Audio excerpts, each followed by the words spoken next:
Hi, I'm Sade. Welcome to Coffee Bookshelves. Today we are talking about this book, The Trees by Percival Everett. Now, I heard about this book on Twitter, that crazy hellscape of a social media platform, where somebody said they were reading a book and it was like the most bizarre, just difficult to categorize book they'd ever read. And they said it was about, this small town in the US where these white men were being found brutally murdered. And it seemed that a black corpse was traveling around the town, murdering them. Each body would be found with this same black corpse. And the corpse sort of looked like Emmett Till. And I was like, oh, that is bizarre. And I've never heard of a scenario like that. I really have to read this book.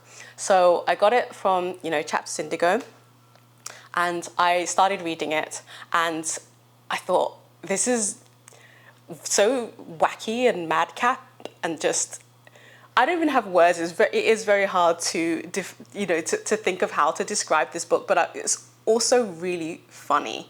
And I told my friend, she was also looking for a book to read, and I was like, you should try The Trees. It's really funny. And she got a copy and she read chapter 1 and she was like, this is not funny. This is the opposite of funny. And I was like, really? And then another friend tried it as well. She got a few chapters in and she was like, this is absolutely not funny. And I'm like, okay, clearly this is my very dark sense of humor that aligns with this book. Me and the New York Times think that this book is funny, but also extremely sort of serious and sober with a very serious underlying message too. It has both of those things going on. So just a disclaimer that this book is absolutely not for everybody at all. I'm actually doing this review for the second time because the first time I did this review, I talked about lynching. I said that lynching was like a slow-moving attempted genocide of African Americans.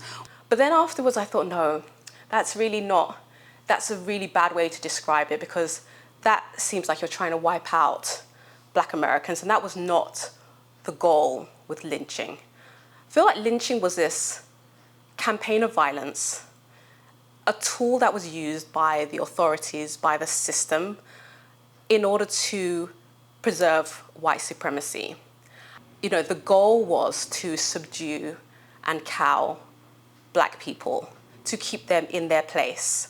It was to make sure that they didn't exercise their civil rights, exercise their right to vote, that they didn't try to become educated or start businesses that would allow them to separate themselves from white people and not have to work for white people, that they didn't try to start their own towns and communities, that they didn't ever think that they were equal to white people. So the idea was to keep, Black people as an underclass that could be easily exploited by white people.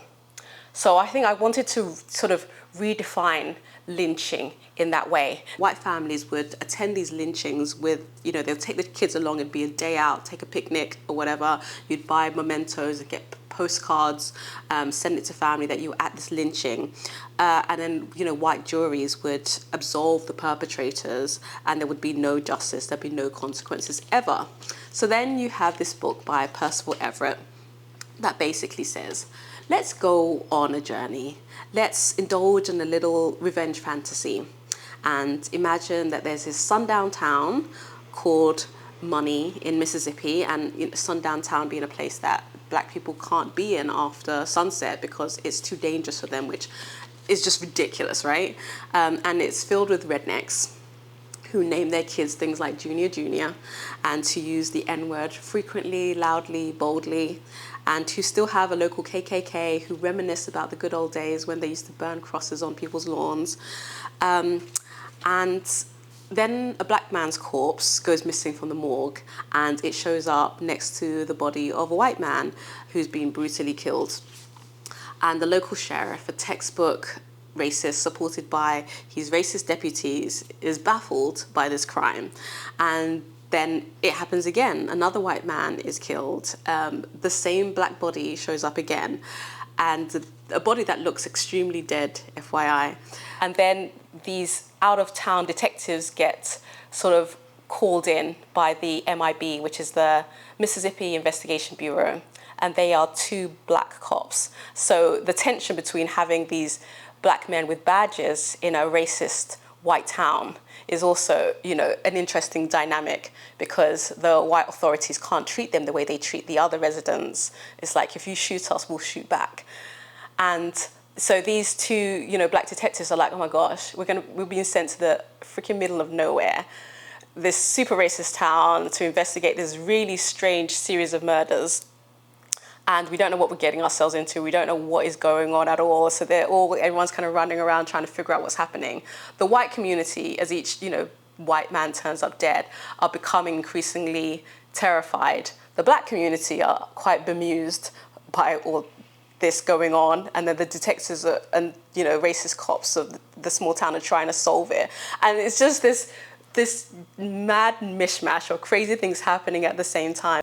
And it's actually the black cops who at some point are like, this black man who keeps showing up, his body keeps showing up with the murder victims, and he's dressed in a blue suit, he looks a lot like Emmett Till, who was a 14-year-old who was lynched in 1955, accused of whistling at a white woman, who later, very, very much later, revealed that she'd lied. So, but he's been dead for 60 years, so it definitely can't be him, but also, is it? So that's the scenario. I'm going to read a little excerpt, and just bear in mind that there's a lot of profanity in this book, a lot of use of the N-word, and imagine that I'm reading in a very thick Southern accent, which I'm absolutely not going to do because I cannot do an accent like that.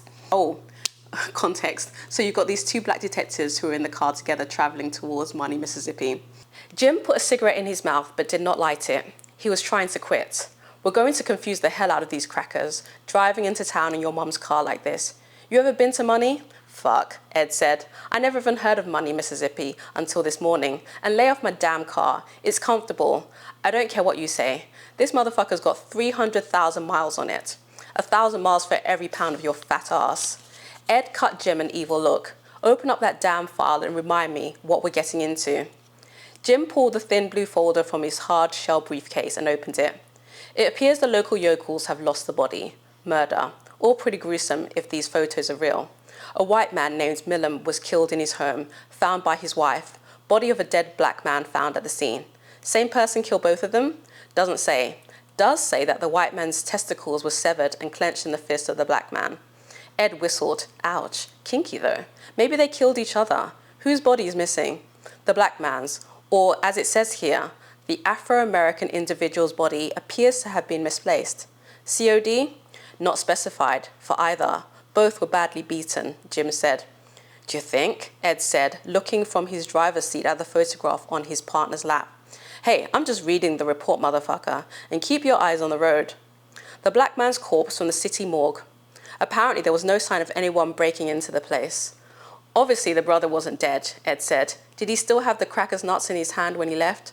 Does not say. Ed put down his window a bit. You're right, it's just a little close in here. God damn though, Jim said. The black dude was really fucked up. That is the deadest looking motherfucker I've ever seen. God, I hope we don't have to spend the night in this little Peckerwood village, Ed said as they rolled past the once colourful sign that read, Welcome to Money, it's worth a visit. Keep your fingers crossed. The next sign was a billboard that read, Pull a catfish out of the little Tallahatchie. They're good eating. Visit the diner. Save me, Jesus, Ed said. You know you want some, Jim said. Shut the fuck up. Ed glared at his partner, and then they both laughed. Yeah, you're right. The writing is sort of very colourful, very clever, very witty, lots of banter. And I think it helps to balance out the heavy subject matter, which again is, the running theme is lynching. The characters leap off the page, and they're so well drawn. I think they really come alive through the dialogue and the way they interact with each other.